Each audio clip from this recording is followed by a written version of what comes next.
로마서 4장 25절 보겠습니다. 로마서 4장 25절 신약성경 245쪽입니다. 함께 읽습니다. 시작. 예수는 우리가 범죄한 것 때문에 내 줌이 되고 또한 우리를 의롭다 하시기 위하여 살아나셨느니라. 아멘. 제가 한번 더 읽어보겠습니다. 예수는 우리가 범죄한 것 때문에 내어줌이 되고 또한 우리를 의롭다 하시기 위하여 살아나셨느니라. 아멘. 오늘 이 말씀이 우리 모두에게 주시는 하나님의 은혜와 축복의 말씀이 되기를 주님의 이름으로 축복합니다.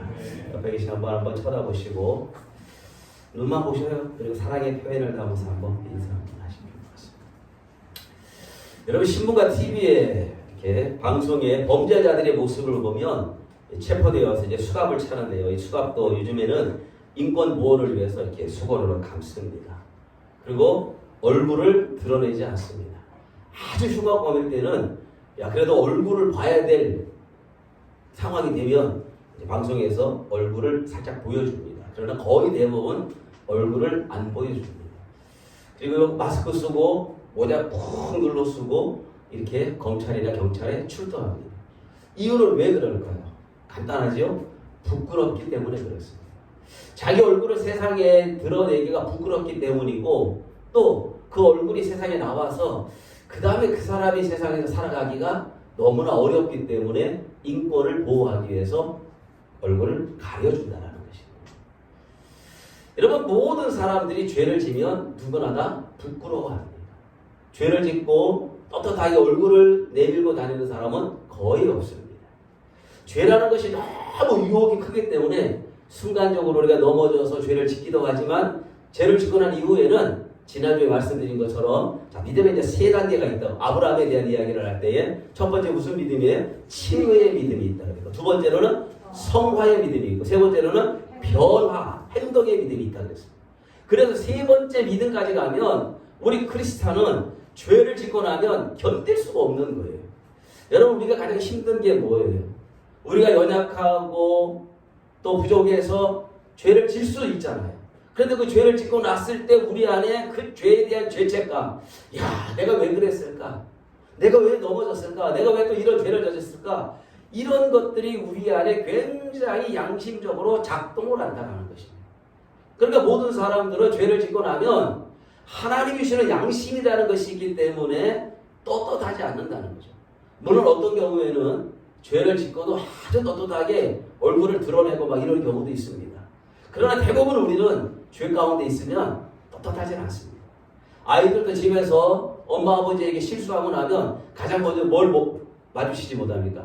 눈을 보지 않아요. 눈 보면 안다라는 거죠. 그래서 아이들에게 야, 눈 좀 봐. 지금도 잘 눈이 안 보이네. 야, 눈 좀 봐봐. 그렇게 얘기를 하잖아요. 여러분 디모데후서 2장 성경을 한번 찾아봅시다. 디모데후서 2장을 보시기 바랍니다. 신약성경 좀 변환기시면 디모데후서 2장이 있습니다. 344쪽입니다.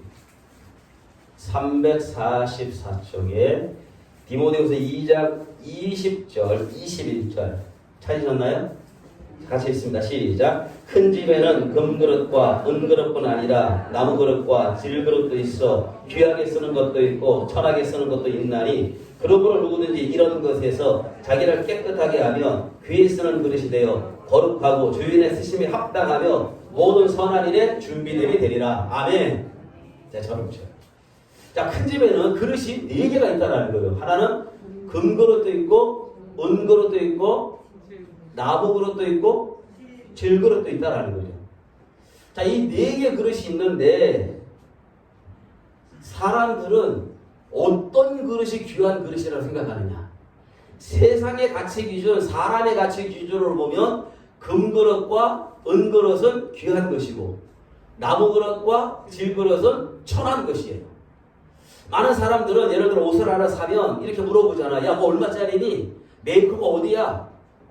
사람의 모든 가치 기준은 비싸냐, 비싸지 않으냐, 메이커가 있느냐, 메이커가 없느냐, 이게 기준이란 말이에요. 그러니까 금그릇, 은그릇은 귀한 것이고 좋은 것이고 나무그릇과 질그릇은 좋지 않은 것이라는 거예요. 그런데 이게 세상의 기준인데요. 하나님의 기준은 전혀 같지 않다라는 거예요. 오늘 성경에 보면 뭐라고 되어 있느냐면 21절 앞에 보세요. 자, 그 앞에 읽습니다. 시작. 그러므로 누구든지 이런 것에서 자기를 깨끗하게 하면, 여기서 중요한 말이 뭐냐면 누구든지, 자 따라합니다. 누구든지 이런 것에서, 그러니까 누구든지, 그러니까 하나만이 아니다는 거예요. 금그릇, 은그릇, 나무그릇, 질그릇, 누구든지. 무슨 얘기 이해가 가셔요? 하나님의 가치 기준은, 세상의 가치 기준으로 볼 때는 비싼 것, 메이커 있는 것, 금그릇, 은그릇이 귀한 것이지만, 하나님의 가치 기준은 금이냐 은이냐 나무냐 질그릇이냐가 중요한 게 아니다 그 말이에요. 누구든지 이 네 그릇 가운데 두 종류로 딱 나눈다는 거죠. 하나는 귀한 것으로, 또 하나는 천한 것으로 나눈다는 거예요. 귀한 것이란 말은 사용한다 그런 말이고요. 천한 것은 쓰지 않는다 그 말이에요. 여러분, 우리에게 아무리 좋은 것이 있어도 써먹지 않으면 아무런 소용이 없습니다. 그렇죠? 우리는 써먹어야 돼. 사용을 해야 된다는 말이에요. 하나님께서 오늘 저와 여러분들을 그냥 진열장에 진열해 놓은 진열품으로 만든 게 아니라는 거예요. 하나님은 오늘 저와 여러분을 다 쓰기를 원하시는데 누구를 쓰느냐? 세상의 기준으로 볼 때는 금그릇과 은그릇이 비싸니까 귀한 것이지만, 하나님의 기준으로 볼 때는 이 네 개의 그릇 가운데 두 종류로 딱 나눠진다는 거예요. 귀하게 쓰는 게 있고 천하게 쓰는 게 있는데, 그러면 하나님의 기준은 뭐가 귀하고 뭐가 천하냐? 21절에 자기를 비워 깨끗하게 한 자. 하나님이 쓰시는 그릇이 있다라는 거예요. 그 하나님이 쓰시는 그릇은 뭐냐 하면 자기를 비워서 깨끗해야. 자, 금그릇이 있어요. 근데 그 금그릇이 뭐에 가득 들어있어. 그러면 금그릇 쓸 수 있습니까? 없습니까? 없습니다. 반대로 무엇이 들어있지는 않은데 금그릇이 너무 지저분해. 그럼 쓸 수 있어요? 없어요? 못 쓴다는 것입니다. 여러분의 어떤 주방에 이제 그릇들이 여러 가지가 있을 텐데, 아주 좋은 것도 있을 거예요. 뭐 본차이나 이런 것도 있을 건데, 그런데 이게 깨끗하지 않아. 그리고 무엇이 담겨 있어. 그러면 쓸 수가 없다. 그러니까 하나님의 기준은 깨끗하냐 깨끗하지 못하느냐에 있는 것이지, 이게 금그릇이냐 나무그릇이냐 여기에 차이가 있는 것은 아니라는 것입니다. 사실 오늘 이 말씀이 우리에게 굉장히 위로가 되는 것은, 오늘 말씀을 들으면서 어떤 분들은 나는 금그릇 정도는 되겠지, 나는 은그릇 정도는 되겠지, 또 어떤 분들은 자기를 비워해서 나는 나무그릇밖에 안 돼, 나는 질그릇밖에 안 돼, 이렇게 이야기하는 사람들도 있다는 것입니다. 요즘 젊은이들이 이렇게 얘기하잖아요. 야, 쟤는 말이야 금수저로 태어났어. 뭐 예를 들면 아버지가 세상적으로 잘 나가고 집안에 돈도 많고 뭐 그러면, 야, 쟤는 뭐 엄친아야, 정말 금수저야. 저는 늘 이렇게 얘기합니다. 저는 흙수저 가운데 상흙수저로 태어난 사람이에요. 저는 흙수저거든요. 그러니까 세상의 기준으로 볼 때는 저는 정말 흙수저예요. 제가 우리 교인들을 보니까 다 금수저네. 뭐 집안에 아버지가 최소한 사장이지요? 최소 하나 100평대는 쓰고 있죠? 뭐 차는 그냥 뭐 형차 쓰죠? 형차가 뭔지 알아요? 아우디. 그 위에 형차. 세상에 볼 때는 야, 저 금수저 같아. 그리고 우리는 또 어떤 경우에는 야, 우리는 흙수저밖에 안 돼. 이럴 수 있다라는 거예요. 요즘 교회마다요, 담임 목사님을 청빙하는 광고를 보면 정말 마음 아픈 게, 옛날에는 뭐 그렇게까지는 안 했는데 옛날에도 그랬습니다. 근데 지금 보면은요, 첫째, 아버지가 목사인가 또는 아버지가 장로님인가, 두 번째, 유학을 갔다 왔는가, 세 번째, 박사학위가 있는가. 그래서 이력서를 낼 때에 이런 것을 갖추지 못한 사람은 아예 이력서 자체에서 벌써 떨어졌어요. 제가 놀라는 얘기는 놀라는 표현을 드립니다. 미국 LA에 박사학위만 받고 놀고 있는 목사가 수백 명 있답니다. 박사학위를 받았는데 목회지가 없는 거예요. 그래서 학위를 받았지만 수백 명이 그냥 놀고 있는 거예요. 한국에 들어오지도 못하고. 예를 들어서 100명, 200명, 300명 정도 되는 교회에 담임 목사 하나 청빙을 하려 그러면 최소한 100통 이상 이력서. 그 중에 한 20%, 30%는 유학 갔다 오고 박사학위 받은 사람, 그 사람들을 대상으로 먼저 뽑습니다. 이게 한국 교회를 크게 병들게 하고 있는 것 중에 하나. 정말 유학 갔다 와서 영어도 잘하고 세상으로 볼 때는 금수저 같은 담임 목사가 왔는데 교회가 3년도 못해서 깨지기도 합니다. 이 얘기는 잘못 오해를 하면 목사는 박사학위 받으면 안 되고 유학 갔다 오면 안 되고 아니에요. 할 수 있으면 담임 목사가 학위도 있고 유학도 갔다 오고 많이 배울수록 좋습니다. 그래야만 교인들을 잘 양질의 하나님의 말씀으로, 물론 뭐 박사학위 받았다고 해서 잘 가르치는 건 아니에요. 박사란 말은 그 부분의 그 분야의 전문가다 그런 말이지, 그 분야를 빼버리면 잘 못할 때가, 잘 모를 때가 많습니다. 그렇지만 어쨌든 간에 신학 박사 그러면 신학에 대해서 상당히 많이 아는 사람이잖아요. 그런데 왜 이런 사람들이 목회하는데 교회가 펑펑 깨지고 문제가 생길까요? 세상의 가치 기준을 가지고 담임 목사를 청빙했기 때문에 그렇습니다. 우리는 하나님의 가치 기준이 있어야 돼. 그런데 이제 제가 이렇게 얘기하면 어떤 분들이 그래요. 목사님, 새로 오는 담임 목사가 세상의 기준 말고 어떤 것을 그를 평가할 수 있는 게 어떻게 압니까? 뭐 함께 살아본 적도 없고. 여러분, 우리의 결혼 생활의 가장 실패가 뭐예요? 살아보지 않고 결혼했잖아. 그렇다고 살아보고 결혼할 수는 없는 거잖아요. 괜찮은 줄 알고 살아봤더니 나하고 안 맞아. 저 목사님이 정말 학벌도 좋고 여러 가지 세상의 스펙이 좋아서 우리 교회로 모셔왔는데 우리 교회하고는 안 맞는 경우가 있다 이 말입니다. 그럼 어떻게 해야 될까요? 오늘 우리의 모든 것들이 세상적인 기준과 세상의 가치관을 가지면 안 된다는 것입니다. 오늘 성경에는 하나님이 쓰는 사람이 있는데 하나님이 쓰시는 조건이 뭐냐? 하나님은 깨끗해야만 쓸 수 있다 이 말이에요. 아무리 박사학위를 몇 개를 받아도 유학을 갔다 오고 영어를 잘해도 그가 하나님 보실 때 깨끗하지 않으면 하나님은 그를 쓸 수가 없다라는 것입니다. 정말 시골에서 교인들 몇 명 되지 아니하고 공부도 많이 하지 않은 목사님이지만 정말 그가 하나님 앞에 깨끗하면 그가 5명을 데리고 있든 10명을 데리고 있든 하나님은 그를 존귀하게 쓰신다 그 말이에요. 여기서 쓴다라는 의미를 우리는 어떤 큰 것, 대교회, 대형 교회, 사람이 많아지는 것 그것 갖고 얘기하는 게 아니에요. 교인 10명을 데리고도 일평생 하나님이 선하게 쓰는 목사가 있고 수백 명, 수천 명이 모여도 그 교회에 문제가 생기고 교회에 어려움을 당하고 이런 교회들이 한국 교회에 너무너무 많이 있다는 것입니다. 오늘 하나님이 저와 여러분을 언제 쓰시느냐? 우리가 깨끗해졌을 때 하나님을 쓰신다라는 거예요. 그러니까 하나님 앞에는 다 똑같아 이 말이에요. 금그릇이든 은그릇이든 나무그릇, 질그릇도 하나님 앞에는 다 똑같아요. 하나님은 그 똑같은 그릇인데 그것이 깨끗하면 그 그릇에 합당하게 쓰신다 그 말입니다. 아멘입니까? 하나님은 오늘 우리의 형편과 우리의 상황과 우리의 배움과 우리의 지식과 우리가 가지고 있는 모든 것을 합당한 용도로 쓰신다라는 거예요. 여러분이 집안에 가면 큰 그릇도 있고 작은 그릇도 있고 심지어 간장 종지도 있잖아요. 근데 그 간장 종지가 왜 날 간장 종지를 써줘요?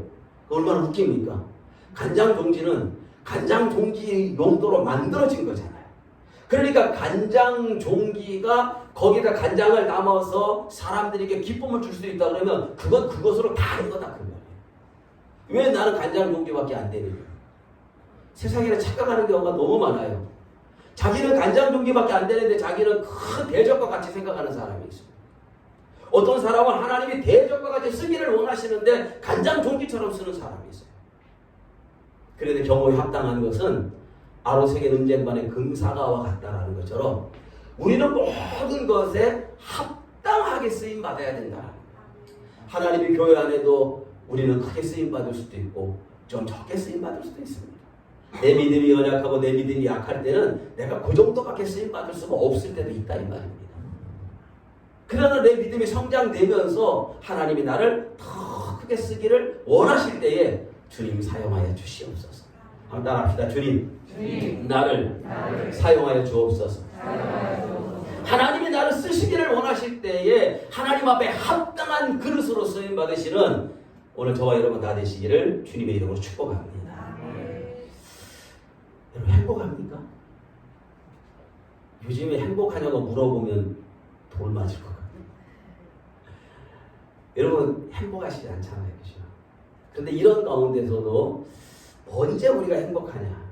제가 나 지금 행복해. 나 지금 너무 좋아.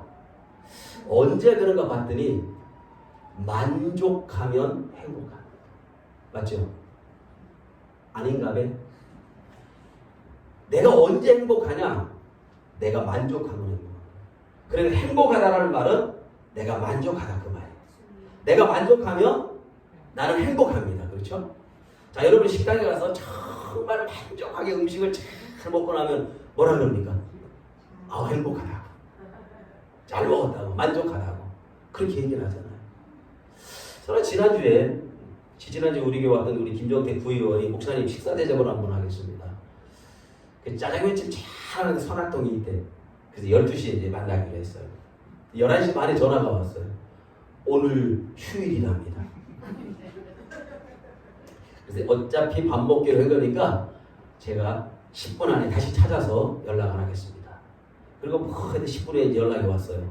그랬더니 저쪽에 거기 똑같은 짜장면집이에요. 짜장면이 12,000원이에요. 짜장면이 12,000원이에요.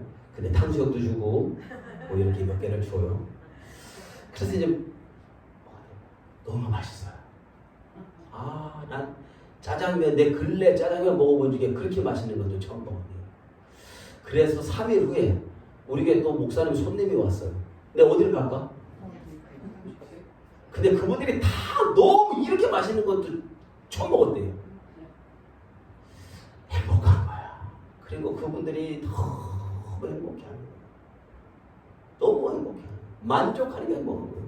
그래서 어차피 제가 오셨길래 송도 바닷가 바람도 한번 씌워주러 꼭 갔어. 그리고 끝나고 집에 가서 저한테 문자가 왔어요.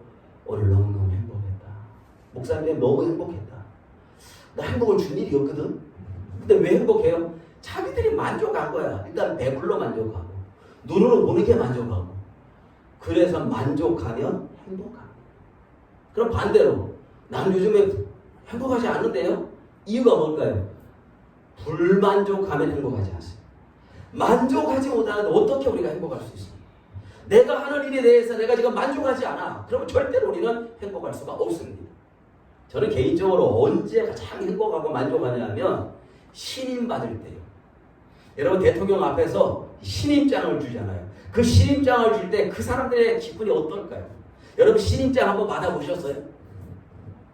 저는 신임장을 몇 개를 받아본 적이 있거든요. 예를 들어 연수경찰서의 경목으로 신임장을 받고 북한기독교연합회 후원 이사장으로 신임장을 받아보기도 하고 받을 때에 그 나를 인정했다라는 거잖아요. 저는 개인적으로 가장 행복할 때가 언제냐면 내가 인정받을 때. 야, 어쩌고 그렇게 잘해? 역시 그거는 김 목사가 해야 돼. 이런 소리 들으면 기분 나쁘죠? 왜 그런 말을 하고 그래 기분 나쁘게 그러죠? 여러분 제가 여러분에게 집사님 어쩜 그렇게 잘하세요? 권사님 어쩜 그렇게 탁월해? 이거 정말 권사님만 할 수 있는 일이래. 그러면 권사님 열받죠? 난 다음부터 교회 안 나오지. 목사님 그런 소리 했다고. 인정받으면 기분이 좋아요. 행복이라는 것은 만족할 때 행복한 거예요. 내가 만족하면 내가 행복할 수 있어요. 오늘 이 아침에 하나님 말씀을 들으면서 나는 아직 행복하지 못하신다. 이런 분들은 여러 가지 것들이 지금 만족하지 못하기 때문에 그래요. 가장 중요한 것은 영적으로 만족하죠. 내가 영적으로 충만하면 행복할 수 있습니다. 두 번째로는 내 일하는 것이 만족이 안 될 때 우리는 행복할 수 없어요. 일이 너무 힘들고 너무 많고 일이 너무 나에게 벅차고 이거 내가 왜 해야 되지? 근데 안 할 수는 없으니까 매일 출근은 하게. 근데 난 절대로 행복할 수가 없는 거예요. 우리 아이가 오늘도 회사에서 불러서 갔단 말이에요. 어느 날은 새벽 3시에 들어왔어요. 너무 힘들다는 거예요. 근데 조금 철들어서 이제는 그래도 얘가 잘 견뎌봐야죠. 제가 문자를 보냅니다. 야, 직장생활은 다 그런 거야. 이런 가운데도 이겨내야지. 야, 행복하지 않죠. 만족하지 않는데. 그럼 제가 하는 얘기가 있어요. 이 세상에 만족해서 하는 사람은 아무도 없다. 만족하지 않지만 거기서 내가 만족을 찾아나가면 내가 행복해질 수 있다는 말이에요. 여러분이 하는 모든 일이 다 만족합니까? 아니잖아요. 저도 다 만족하지 않아요. 어떤 때는 저도 불만족스러울 때가 있어요. 그럼 좀 덜 행복하죠. 그런데 자꾸 만족을 찾으려고 하다 보면 나도 행복해지더라는 거예요. 저는 오늘 이 아침에 행복한 한 사람을 소개하려고 합니다. 아브라함의 조언 가운데 엘리에셀이라는 조언이 있습니다.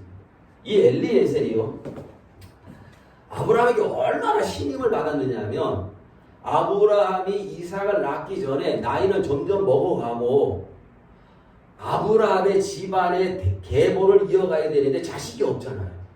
그래서 아브라함이 어느 정도를 생각했느냐 하면 저 엘리에셀 종을 내 아들로 삼아야겠다. 여러분 한번 잘 생각해 보세요.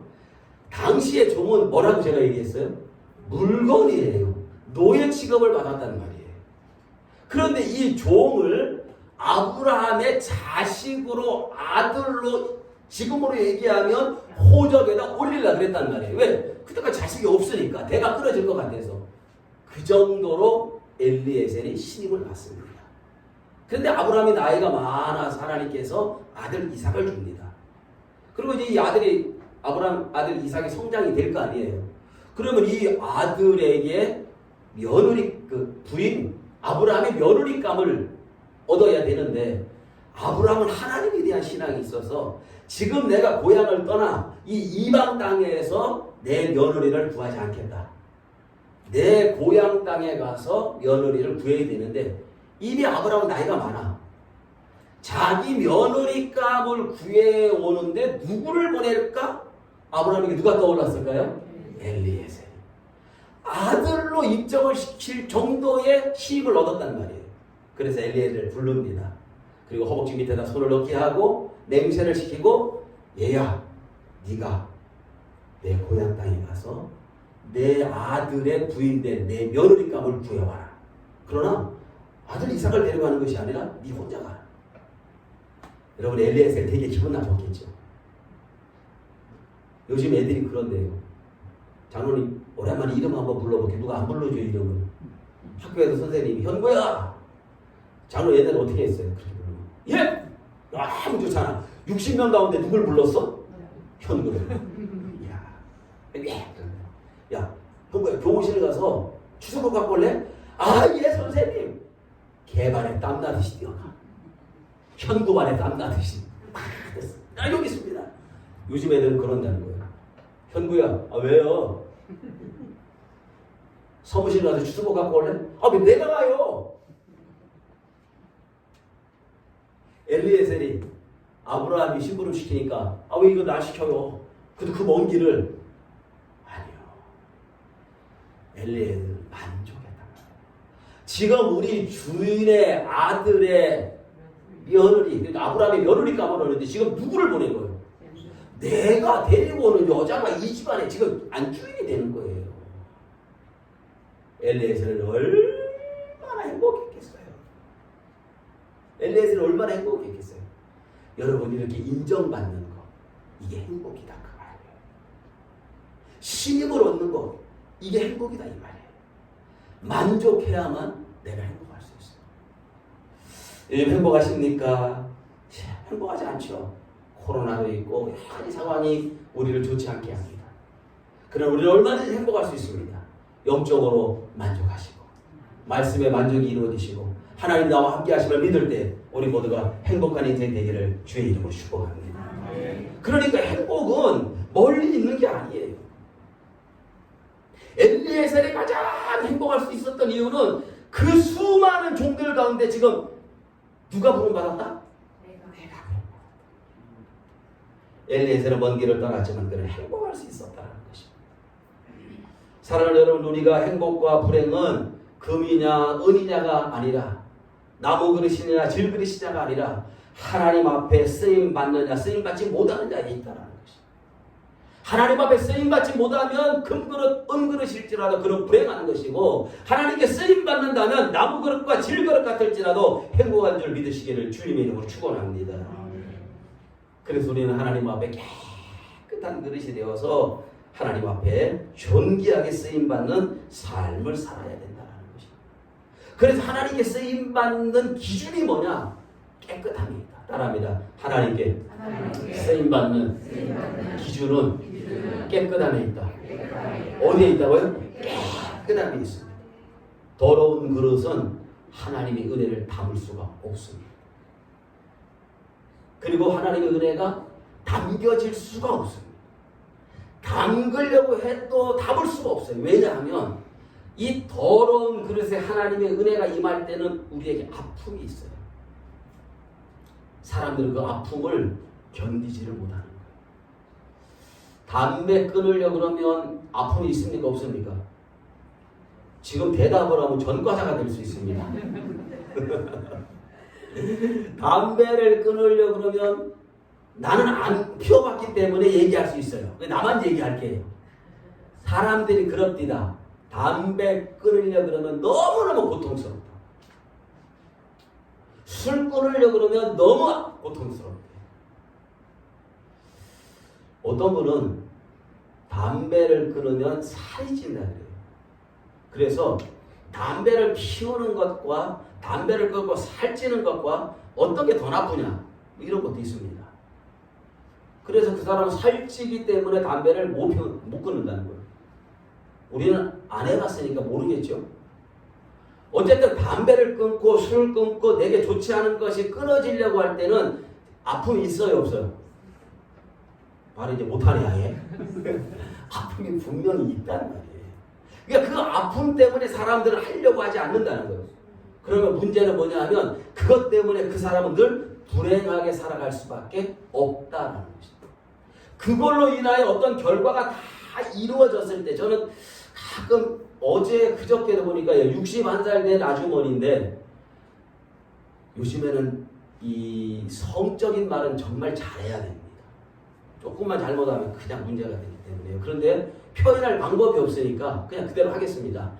61살 된 아주머니인데 정말 저분이 60세의 몸매라는 걸 상상할 수 없을 정도로 몸매를 갖고 있어요. 그 다음에는 아시겠죠? 뭐 이렇게 하면 여기 걸려버리니까 제가 정말 61세인데 몸이 너무 잘 관리를 했어요. 근데 이유가 있습니다. 그분이 16년 전부터 몸이 너무 나빴어요. 몸이 너무 나빠서 16년 동안 꾸준하게 식단 관리하면서 운동했기 때문에 오늘 61살 됐는데 너무 건강한 몸을 갖고 있더라 이 말이에요. 이분이 16년 전에 자기를 깨뜨리는 아픔이 있었을까 없었을까? 어마어마하게 있었겠죠. 그런데 그 아픔을 감수하고 자기를 깨뜨렸을 때 오늘 61세가 됐을 때 정말 세상 사람들이 이야 어떻게 60세의 몸에 저런 몸을 갖고 있을까? 그리고 모든 질병도 떠나고 건강하다라는 것입니다.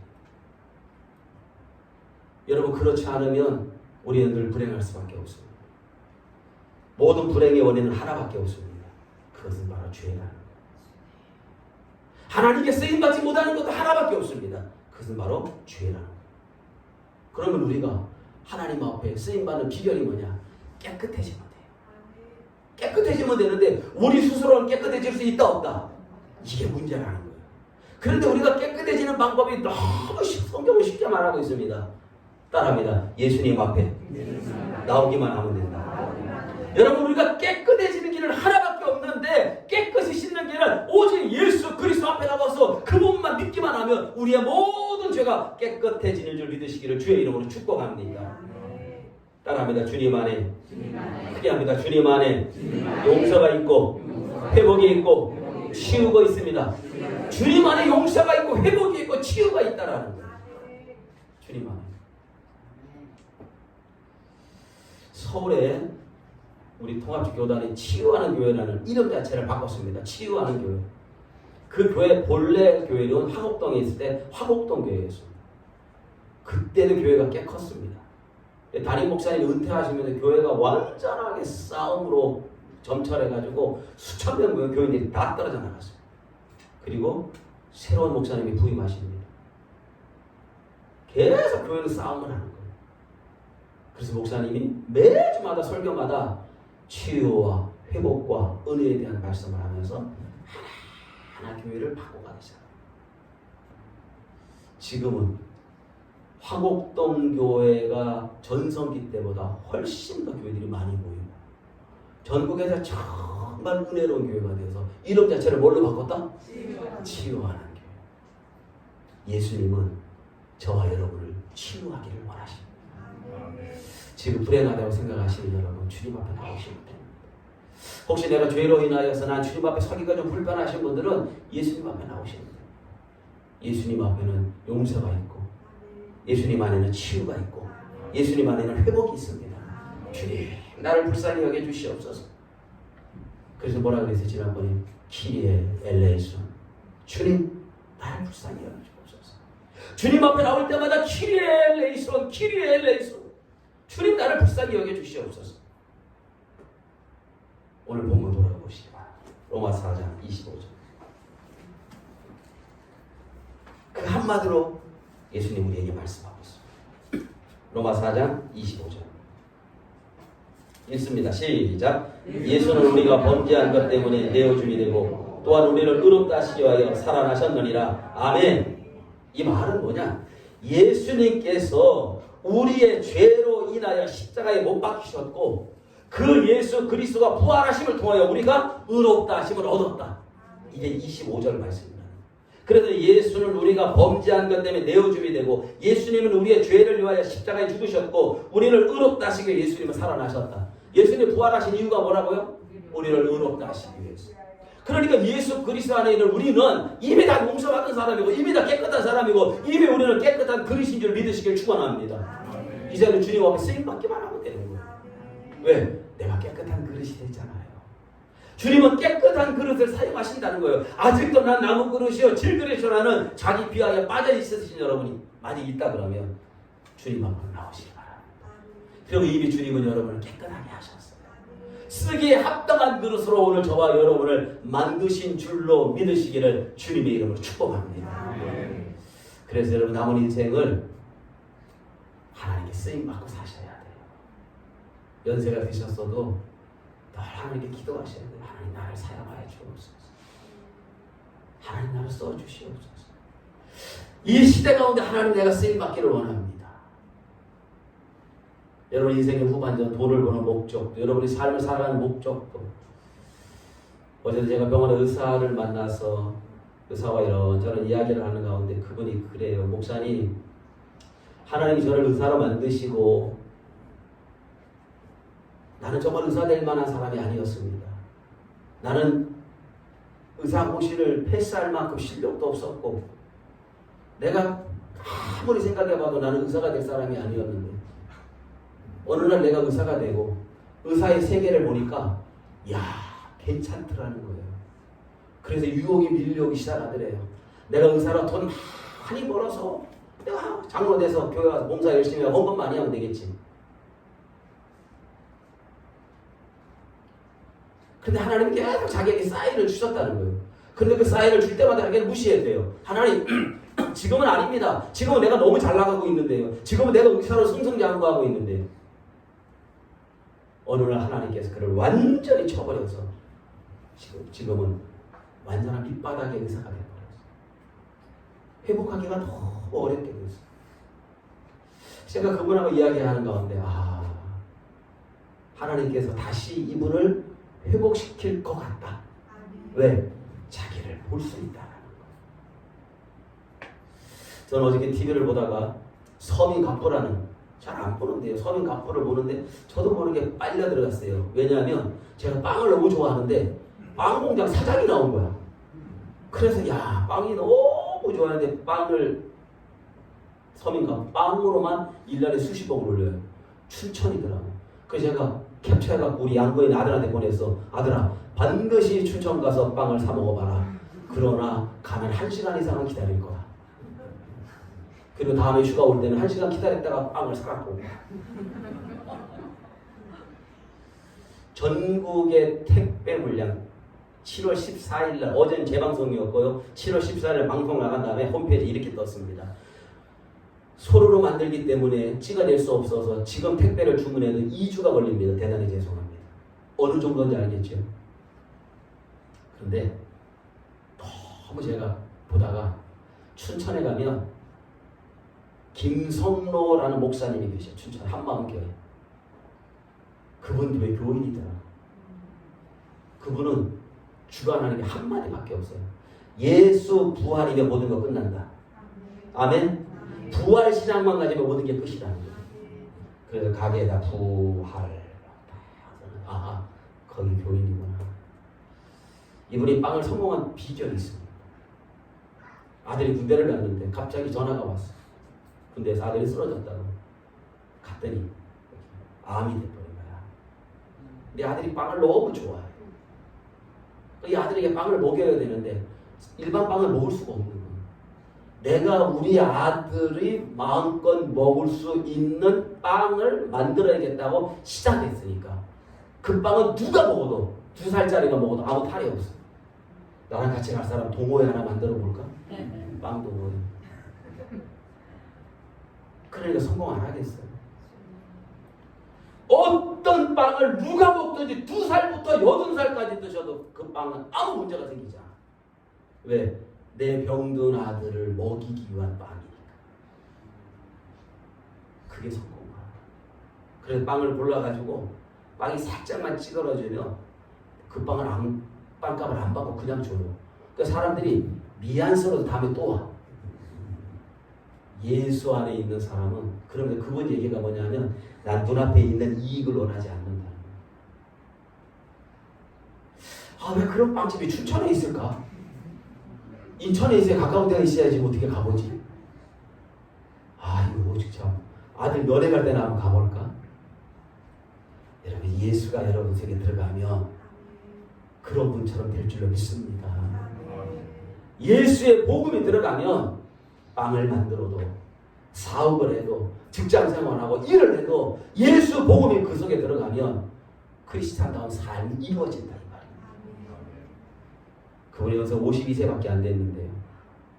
저는 앞으로 한 20년 동안 정말 멋지게 크리스찬으로서 쓰임받아서 인천에 제2 빵공장을 내면 얼른 달려가려고 이런 일들이 많아졌으면 좋겠어요. 지금도 뭐 1년 매출이 한 2, 30억 된다니까요.